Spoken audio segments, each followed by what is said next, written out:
Since the beginning of the full-scale invasion of Ukraine, Russia has illegally taken more than 13,000 children from the occupied territories. And these are just documented cases. Ukrainian officials say that the data on deported children is not final.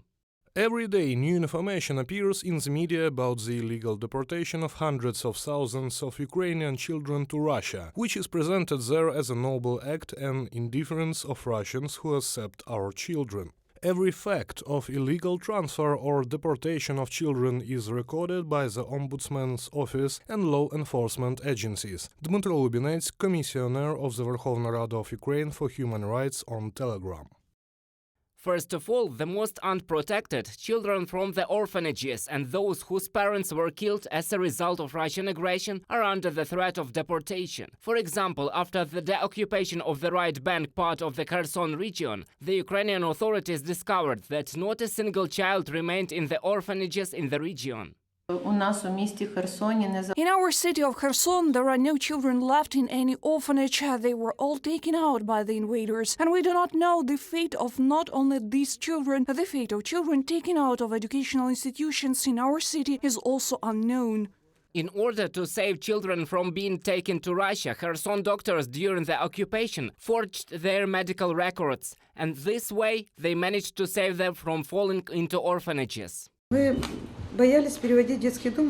were afraid to transfer them to an orphanage, so we left all the abandoned ones with us. All those who were on treatment stayed with us. We did not transfer a single one, and we did the right thing because the orphanage was taken to Russia and these abandoned children remained here. We tried our best not to show them, to save them. The Russians also abduct children from supposedly dysfunctional families. Such, for example, can be considered parents who refuse to send their child to a school controlled by the occupiers. Да, в Херсоне было такое. Yes, it was in Kherson. This happened in the occupied territories. I know it happened in Starobilsk in the Luhansk region. That is, you don't want to give the child away so that ideology is introduced to him. They come and take the child and that's it. There is such chaos now, such lawlessness is happening. If a child is missing, no one will look for him or her.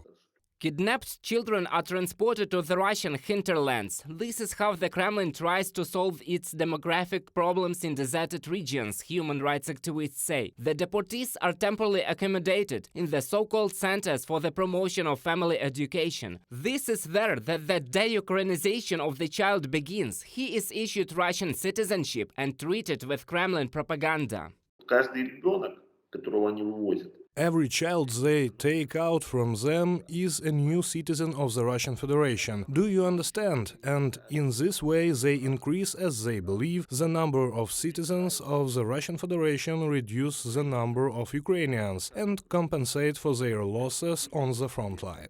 The human rights activist notes that the illegal deportation of children from the temporarily occupied territories of Ukraine to Russia is part of the crimes of the genocide of the Ukrainian people. In the future, Ukraine will have to work hard. We will have to not only prove guilt and bring the perpetrators to justice, but also return tens of thousands of our citizens from the occupying country. Reported by Roman Smoler, Vasyl Panasyuk, UATV News.